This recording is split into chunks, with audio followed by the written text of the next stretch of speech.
Open ಆದ ಕೂಡಲೇ ನಾವು ERP9 ಅನ್ನು ಡಬಲ್ ಕ್ಲಿಕ್ ಮಾಡಿ ಐಕಾನ್ ಅನ್ನು ಓಪನ್ ಮಾಡಬೇಕು, ಸಾಫ್ಟ್ವೇರ್ ಅನ್ನು ಓಪನ್ ಮಾಡಬೇಕು. ಓಪನ್ ಮಾಡಿದ ಮೇಲೆ ನಮಗೆ ಒಂದು ಇದು ಬರುತ್ತೆ, ಏನಂದ್ರೆ ನೀವು ಪರ್ಚೇಸ್ ಮಾಡ್ತೀರಾ, ಲೈಸೆನ್ಸ್ ತಗೋತೀರಾ ಎಲ್ಲ ಕೇಳುತ್ತೆ. ಸೊ ಕೆಳಗೆ ಬಂದರೆ ವರ್ಕಿಂಗ್ ಇನ್ ಎಜುಕೇಶನ್ ಮೋಡ್ ಅಂತ ಇರುತ್ತೆ. ಅದನ್ನ ಓಪನ್ ಮಾಡೋದಕ್ಕೆ Alt+W ಅನ್ನು ಪ್ರೆಸ್ ಮಾಡ್ತೀವಿ, ಅಥವಾ ನೀವು ಎಂಟರ್ ಪ್ರೆಸ್ ಮಾಡೋದ್ರ ಮೂಲಕ ಅದನ್ನ ಓಪನ್ ಮಾಡ್ತೀವಿ. ಆವಾಗ ನಿಮಗೆ ಕಂಪನಿ ಇನ್ಫಾರ್ಮೇಷನ್ ಬಾಕ್ಸ್ ಓಪನ್ ಆಗುತ್ತೆ. ಕಂಪನಿ ಇನ್ಫಾರ್ಮೇಷನ್ ಬಾಕ್ಸ್ ಅಲ್ಲಿ ಸೆಲೆಕ್ಟ್ ಕಂಪನಿ, ಶೆಡ್ ಕಂಪನಿ, ಆಮೇಲೆ ಕ್ರಿಯೇಟ್ ಕಂಪನಿ, ಆಲ್ಟ್ ಆಗುತ್ತೆ, ಕ್ವಿಕ್ ಅಂತ ಇರುತ್ತೆ. ಸೊ ನಾವು ಏನು ಮಾಡ್ತೀವಿ, ನಾವು ಫಸ್ಟ್ ಓಪನ್ ಮಾಡಿರೋದ್ರಿಂದ ಕ್ರಿಯೇಟ್ ಕಂಪನಿನ ತಗೋತೀವಿ. ಕ್ರಿಯೇಟ್ ಕಂಪನಿಯನ್ನು ಓಪನ್ ಮಾಡಿದ ಕೂಡಲೇ ಫಸ್ಟ್ ನಿಮಗೆ ವೆಬ್ಸೈಟ್ ಕಾಣುತ್ತೆ. ಅದು ಟ್ಯಾಲಿ ಸೊಲ್ಯೂಷನ್ ಕಂಪನಿ ಅನ್ನೋದು ವೆಬ್ಸೈಟ್ ಇರೋದ್ರಿಂದ ನಾವು ಅದನ್ನು ಏನು ಮಾಡೋದಿಲ್ಲ. ಅಲ್ಲಿ ಕೆಳಗೆ ಬರ್ತೀವಿ, ನೇಮ್ ಅಂತ ಇರುತ್ತೆ, ಅಲ್ಲಿ ಕಂಪನಿ ನೇಮನ್ನು ಎಂಟರ್ ಮಾಡ್ತೀವಿ. ಆ ನೆಕ್ಸ್ಟ್ ಒಂದು ಕಾಲಮ್ ಅಲ್ಲಿ ಮೇಲಿಂಗ್ ಡೀಟೇಲ್ಸ್ ಅಂತ ಇರುತ್ತೆ.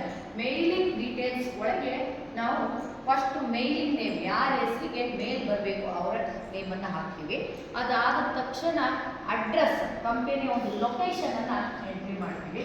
ಕಂಟ್ರಿ, ಆ ಏರಿಯಾದ ಪಿನ್ ಕೋಡ್ ಅಂತ ಹೇಳ್ತೀವಿ. ಆಮೇಲೆ ಕಾಂಟ್ಯಾಕ್ಟ್ ಡೀಟೇಲ್ಸ್ ಬರುತ್ತೆ, landline number, mobile number, fax, licence number, ಆಮೇಲೆ ಇಮೇಲ್, ವೆಬ್ಸೈಟ್ಗಳನ್ನು ಎಂಟ್ರಿ ಮಾಡ್ತೀವಿ.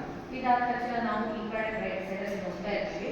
ಸೊ ನಾವು ಇಂಡಿಯಾ ಹಾಕಿದ ತಕ್ಷಣ ಇಂಡಿಯಾದ ಫೈನಾನ್ಷಿಯಲ್ ಇಯರ್ ಅನ್ನ ಅದು ಕ್ಯಾಲ್ಕುಲೇಷನ್ಗೆ ತಗೊಳುತ್ತೆ. ತಗೊಂಡು ಕೆಳಗಡೆ ನೋಡ್ತೀವಿ ನಾವು ಕರೆನ್ಸಿ, ಯಾವ ದೇಶವನ್ನು ತಗೋತೀವಿ ಆ ದೇಶವನ್ನು ಪ್ರತಿನಿಧಿಸುವಂತ ಕರೆನ್ಸಿಯನ್ನು ನಿಮಗೆ ಡಿಸ್ಪ್ಲೇ ಮಾಡ್ತಾ ಇರುತ್ತೆ. ಆಮೇಲೆ ಸೇವ್ ಮಾಡ್ತಾರೆ. ಸೇವ್ ಮಾಡಿದ ತಕ್ಷಣ ಅದೇ ರೀತಿ ನಾನು ಒಂದು 2-3 ಕಂಪನಿಯನ್ನ ಮಾಡಿದ್ದೆ.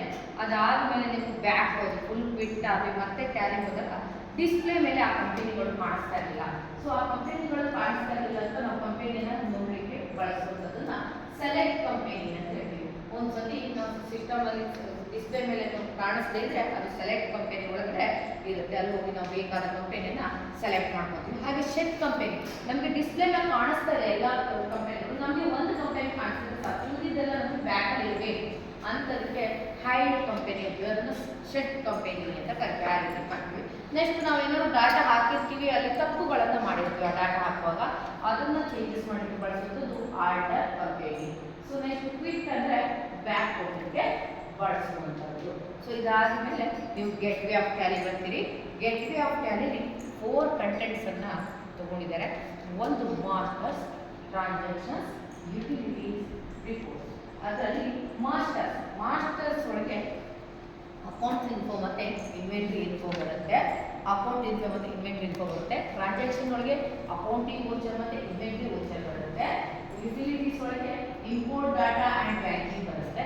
ಹಾಗೆ ರಿಪೋರ್ಟ್ಸ್ ಒಳಗೆ balance sheet, P&L account, ratio analysis, stock summary, display, quit ಅಂತ ಇದೆ.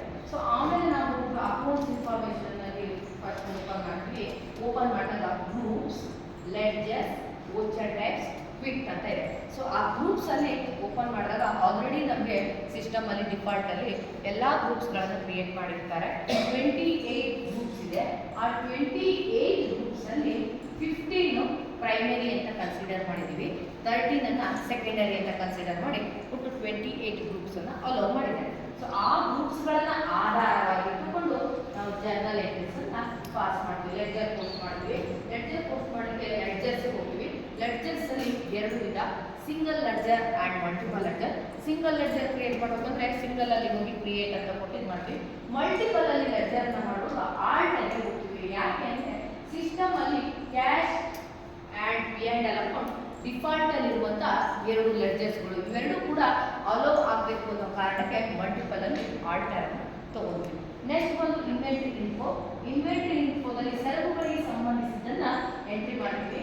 ಅಲ್ಲಿ ಓಪನಿಂಗ್ ಸ್ಟಾಕ್ ಇರ್ಬೋದು, ಕ್ಲೋಸಿಂಗ್ ಸ್ಟಾಕ್ ಇರ್ಬೋದು, ಇದನ್ನೆಲ್ಲ ಎಂಟ್ರಿ ಮಾಡಕ್ಕೆ ನಾವು ಬಳಸುವಂಥದ್ದು ಇನ್ವೆಂಟ್ರಿ ಇನ್ಫಾರ್ಮೇಷನ್. ಇನ್ವೆಂಟ್ರಿ ಇನ್ಫೋದಲ್ಲಿ